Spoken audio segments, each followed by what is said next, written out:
Okay, so today we're going to take a look at some of the basic tools in Active Inspire Studio. That is the software that accompanies all of our electronic whiteboards. And you can do an awful lot of things with it, but the very basics are just going to help you use your board like you would any whiteboard. So first of all, let's take a look at our toolbar. The default is that it looks kind of like this, and you can roll it up to get it out of the way or roll it down. You have some options right here if you right click, and did you notice right there as I hovered over a sign it told me what it was? That's my toolbox options. I can click on that and I can move this toolbar to a place that works better for me. Kindergarten teachers, if you're going to have your students working on the board, you might want to dock it on the bottom, which is out of screenshot right now, but I'll show you by docking it on the top what that looks like. You can dock it on the top, and then all of your tools are like this. It's nice to have it on the bottom, like I said, if you want the kids to be able to get at it. So the default, again, is that little scroll on the side. Now, let's take a look at the tools that we have. I'm going to start by hovering over, so you can see that the name of it does come up when you hover over it. Desktop Annotate, Desktop Tools. We're not going to look at those today. This is your page turner if you're working in a flip chart. Next page, previous page. Express Bold, more advanced. These are our color choices for our pens. We're not going to get there yet.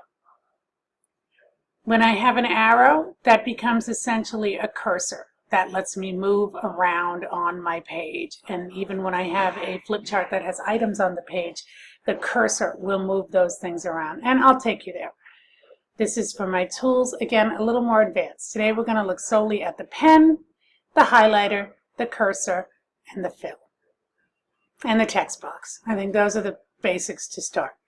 First of all, at the board, if you just turn on your Active Inspire, open it up to a new flip chart, and the way you would do that is to File, New Flip Chart, and then it go. You have this screen.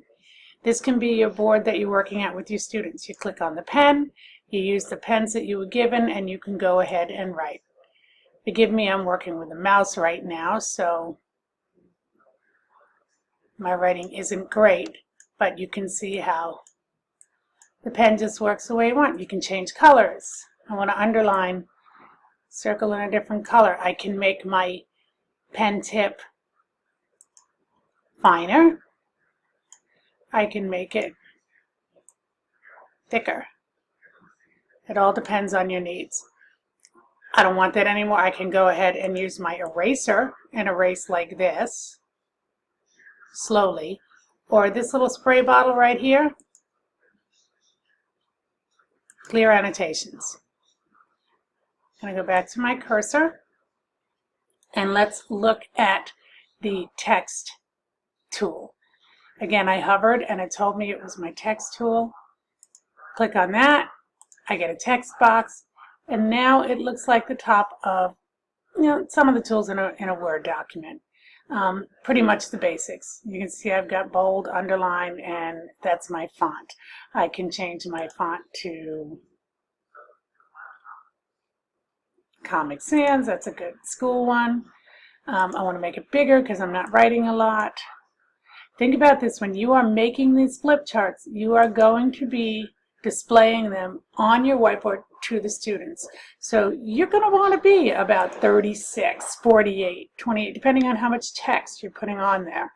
You want to be pretty large on that text, so be aware of that.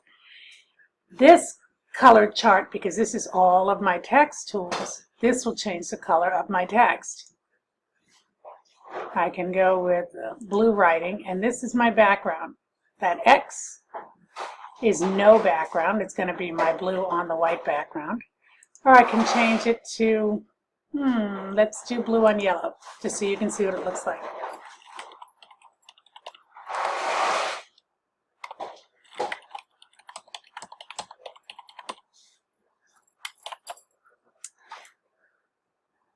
Now once I've gotten out of that text box, I can go to my cursor and I can move this around my page wherever I want to. So I will often, if I'm creating like a morning message and there are different parts, maybe you do a math problem first and then maybe you do a little sentence after that. You might want to separate the two so you can move one out of the way of the other. So now I can even change the colors. Let's do this one with yellow text on a blue background.